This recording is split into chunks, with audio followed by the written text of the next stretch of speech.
You know that feeling when you unlock your phone intending to just send one email, just one? Oh, yeah. It's never just one. Right. But then suddenly, it's 45 minutes later, you're deep in a scroll hole, you've watched 12 videos you absolutely didn't care about, and you just feel, you feel drained. Like you weren't actually driving the car. Exactly. Like you were just cargo in the trunk while the algorithm took you for a joyride. It's a very specific modern type of exhaustion, isn't it? Yeah. It's that feeling of slowly losing your agency to a system that, quite frankly, knows which buttons to push better than you do. Yeah, and usually on this show, we're talking about the specific tools that do that, right? The new chatbots, the viral apps, engagement hacks.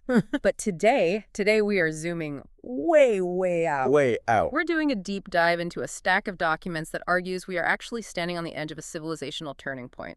The premise here is that we are moving from using AI as a tool, like a hammer or a calculator, to living in what the authors call an algorithmic ocean. And that metaphor, the ocean, Yeah. it's critical. Because in an ocean, the environment is everywhere. It's heavy, it's deep, and if you don't have a boat, you drown. So to figure out how to build that boat for you, our listener, we are diving into a really fascinating, dense set of source materials titled the AI-Native OS Constitution version 1.2. That's quite a title. It is, but I want to be super clear to everyone listening right now. Do not let the name fool you. This isn't, it's not a software update log. Right. It's not the patch notes for your new phone. Exactly. It reads much more like a digital civilizational covenant. The mission of this document is massive. It's asking, how do we anchor human sovereignty, our ability to choose, when intelligence becomes cheap, infinite, and just everywhere? Which is really the central question of the next decade. And the source material frames this crisis with a term I honestly can't stop thinking about. They call it subjectivity collapse. Subjectivity collapse. It sounds like a medical condition. Or, I don't know, a sci-fi horror movie title. It kind of is both. Let's break that down. What exactly is subjectivity collapse? Well, think about that algorithmic ocean again. Every single day, AI models are ingesting billions of data points. They are averaging out human behavior across the globe. Right. So they predict what you want based on the statistical average, what everyone else wants. Right. If you don't have clear, rigid boundaries protecting your own intent, your specific desires, what makes you uniquely you, that all just gets washed away. So the AI doesn't actually serve me specifically. It serves a statistical approximation of a human that sort of looks like me. Precisely. Your unique subjectivity collapses into the objective average. The document argues that without a digital constitution to enforce your boundaries, humans stop being the pilots of this new world. We become the cargo. And cargo doesn't get a vote on where the ship goes. It really doesn't. Pilot versus cargo. I love that distinction. It's visceral.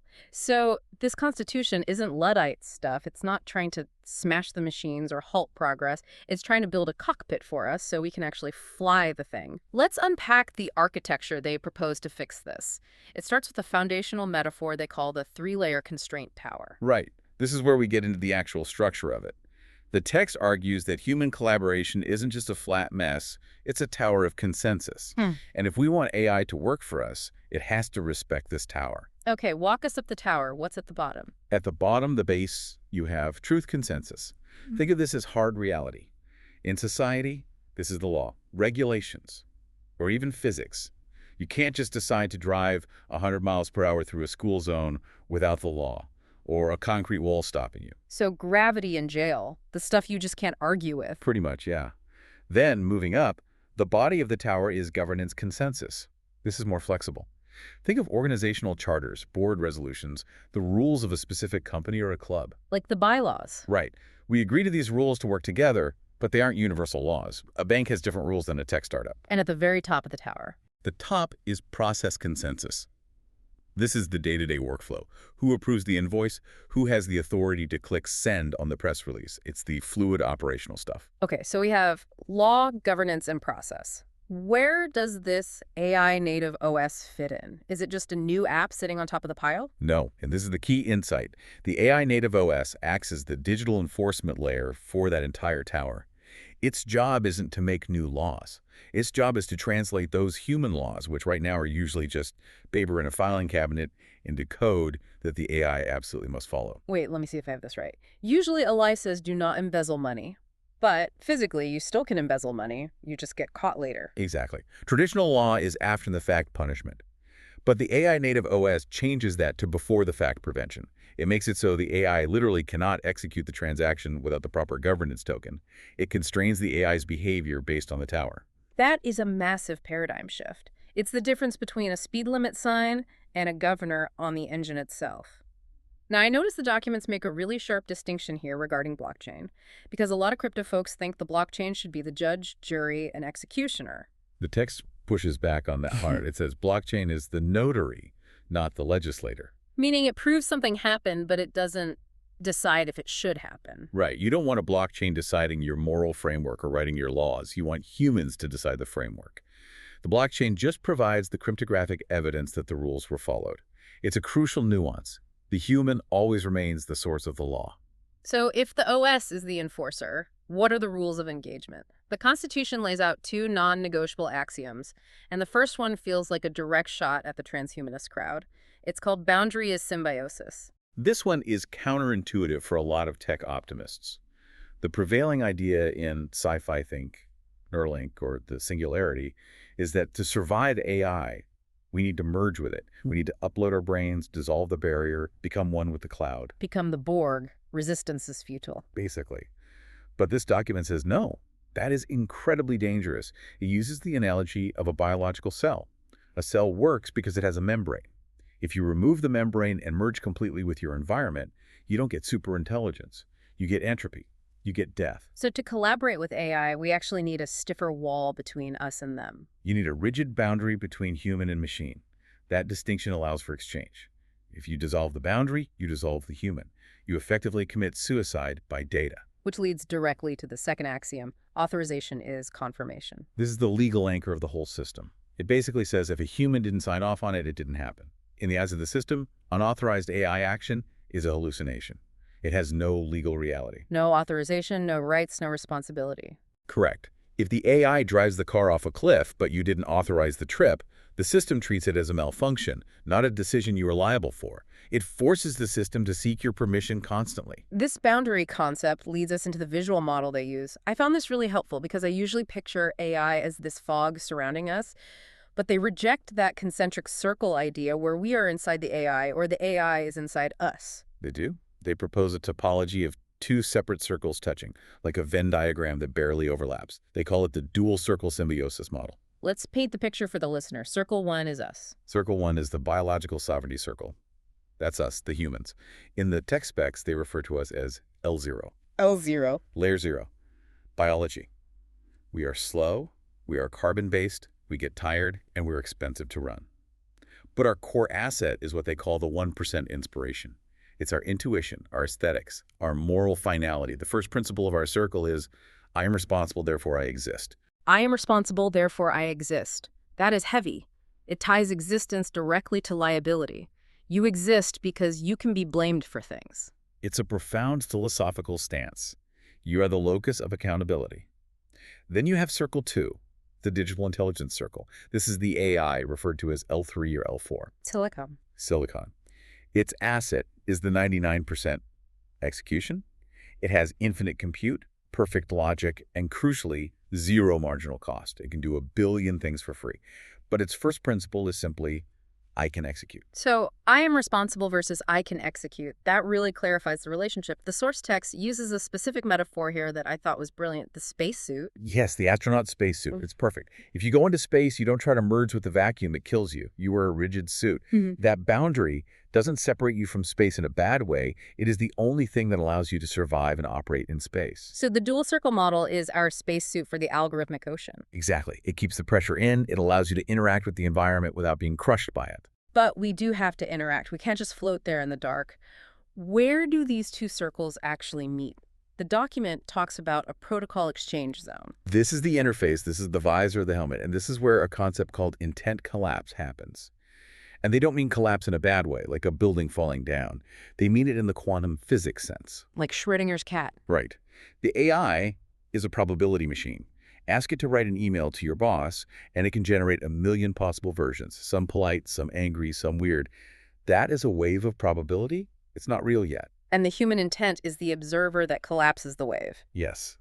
When you read 3 options and click that specific one, or when you edit the prompt to say make it friendlier, you collapse the probability into reality. That interaction happens in this exchange zone.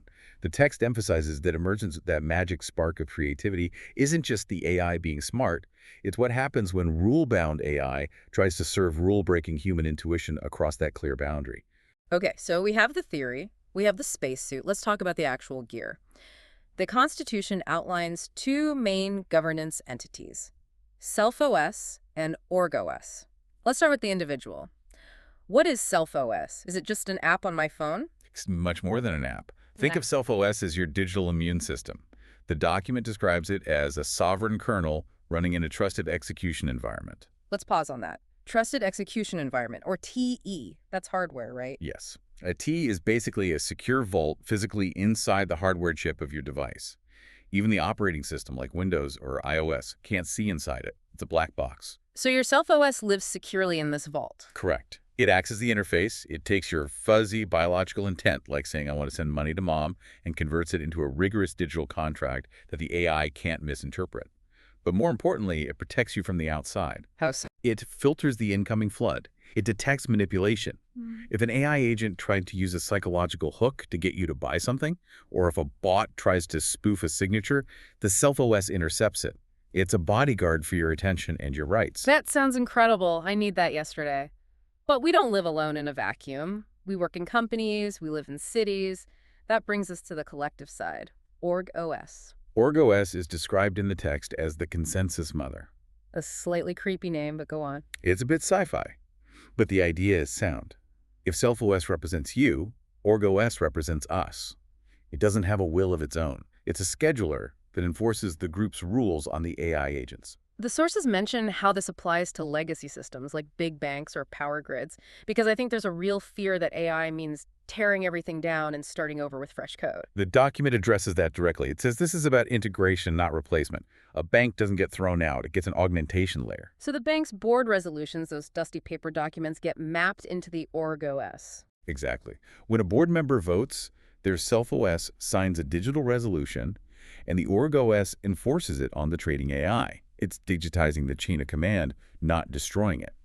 And I noticed in the version 1.2 updates, they added some specific protocols for how people work together, JJC and ISCP. Yes, the Joint Authorization Contract, the JAC, and the Inter-Sovereignty Collaboration Protocol, the ISCP. These sound like legal gibberish, but they're actually really important. They are. They are standardized ways for my Self-OS to talk to your Self-OS. It allows us to collaborate on a project where the AI works for both of us, respecting both our boundaries. It's like a digital prenup for every collaboration. It defines who owns what before the work even starts. A digital prenup. I like that. Now let's get into the weeds a bit, because the weeds are where the actual protection is. The Constitution version 1.2 outlines a defense-in-depth architecture. It used to be 19 or 20 protocols, but now we are up to 23 core protocols. These are the specific mechanisms that keep the spacesuit airtight. Let's hit the greatest hits of these protocols. I know you were particularly interested in PO1, ontological decoupling. I am, because it solves a huge philosophical headache. We spend so much time debating, is AI alive? Does it have a soul? Is it sentient? And PO1 says? PO1 says stop. It doesn't matter. It shifts the governance logic from ontology, what it is, to behavior, what it does. We treat it as a probability engine, regardless of whether it feels like a person. That simplifies regulation immensely. You don't regulate the soul, you regulate the output. Exactly. Then there's P13, biological confirmation. Ah, the human click. The human click. This protocol dictates that certain critical actions cannot be delegated to a bot. You physically, personally have to confirm them. It's the legal anchor. If a bot clicks agree, P13 says it's void. That seems crucial for keeping liability squarely on humans. Now, P19 really caught my eye. INAC fuse, or the irrevocable authorization fuse. This is the don't sell your soul protocol. It's a safety switch. Let's say you're tired or emotional, or maybe you just made a mistake. You try to sign a contract that gives an AI permanent, irrevocable control over your assets. Like a take my money forever button. Well, Or signing away your likeness rights for eternity. right. P19 detects that this is an irrational sovereignty relinquishment. It recognizes that a rational human wouldn't do that. So it blows the fuse, it blocks the transaction, it protects you from your own bad decisions in vulnerable moments. That's actually really comforting. It's like a breathalyzer for your digital rights. And Ah, connected to that is P18, the sovereign self-destruction mechanism. a kill switch, essentially. Yeah. It ensures that in a worst-case scenario, you can sever the connection. It protects human dignity. If the system turns against you, or if you just want out, you can pull the plug on your digital projection entirely. There's also P10, the tiered cognitive sandbox. This is about containment. It keeps the AI in a safe box, a sandbox, where it can simulate outcomes, draft emails, or model scenarios without any of that actually leaking into the real world until you say so. It keeps the probability separate from the reality until you are ready. And finally, P20, sovereign value confirmation. This one feels huge for the economy. Crucially so. This is how we get paid in the future. P20 ensures that the human gets the credit and the money for the sovereign premium. Explain the sovereign premium for us, because right now a lot of listeners are worried that if AI does 99% of the work, their paycheck goes down 99%. Well, look at it this way. Since AI drives the cost of execution to zero, typing, coding, calculating are free, the only thing with value left is that 1% human intuition, the direction, the choice. P20 tracks that 1% so that when value is created, the human who provided the spark gets the reward, not just the tech company that owns the server. That ties right back to those iron laws mentioned in the text. Yes. 3 iron laws that underpin everything. 1, intent cannot be delegated. 2, responsibility cannot be transferred. And 3, AI has no legal standing. The system is rigged by design to keep the human on the hook, but also firmly in charge. So let's zoom out. What does this mean for the listener's actual life? We talked about P20 and money. This idea of the sovereignty premium suggests a massive shift in how we make a living. It's a total inversion of the labor market. In the past, you were paid for execution, typing the report, digging the ditch, compiling the spreadsheet. In an AI-native world, execution is free. The value shifts entirely to direction and responsibility. That's a stark way to put it. You aren't paid to work, you are paid to be liable. You get paid for knowing what to ask for and for being willing to go to jail if it goes wrong. That is the premium. The doing is cheap, the deciding is expensive. But there's a psychological upside too, right? The sources talk about moving from that subjectivity collapse, which creates the deep anxiety we talked about at the start, to high-efficiency relaxation or serenity. Serenity isn't a word you usually see in technical specs, No, usually it's disruption or velocity. but it makes perfect sense here. If you trust the spacesuit, if you know your boundaries are secure, if you know the AI can't impersonate you or steal your rights, you can actually relax. You can let the AI do the heavy lifting of that 99% execution without constant fear. So the new gold standard isn't gold or Bitcoin, it's true human intent. Exactly. It is the only scarce resource left. Yeah. But, and there is a really big but here, the expert analysis in the text warns of sovereignty atrophy. Atrophy, like a muscle you don't use. Yes. Think about the movie WALL-E. If we get lazy, if we just auto-approve everything the AI suggests because it's convenient, our ability to make that 1% decision degrades. We forget how to be the pilot. We just sit in the big comfy chair. We do. We have to force ourselves to keep making the final call, or we lose the capacity to be sovereign. The system can protect your rights, but it cannot force you to use your free will. That is a powerful thought. We have to exercise our humanity to keep it. It reminds me of the gym. It's inconvenient to lift heavy weights. It's much easier to sit on the couch. But if you sit on the couch forever, eventually you can't walk. In this new world, deciding is the heavy lifting. So let's recap what we've unpacked today. The AI-Native OS isn't just a new operating system for your laptop. It's a civilizational covenant. It uses the constraint tower to enforce our laws on the machine. It uses the Dual-Circle model, the spacesuit, to keep us safe in the algorithmic ocean. And it uses those 23 protocols to defend our sovereignty in depth. It's a comprehensive system designed to ensure that no matter how smart the machine gets, it remains the engine and we remain the pilot. I want to leave everyone with a quote from the source material that really stuck with me. It says, "Freedom includes the freedom not to be enslaved by self-destruction. True sovereignty is about being held with dignity, even when we are vulnerable." That is the core of it all. It's not just about computing power, it's about human dignity. So the question for you listening today is simple but heavy. In this new ocean, are you ready to put on the spacesuit and be the pilot? Or are you just along for the ride? It's a choice we all have to make. Thanks for joining us on this deep dive. We'll see you next time.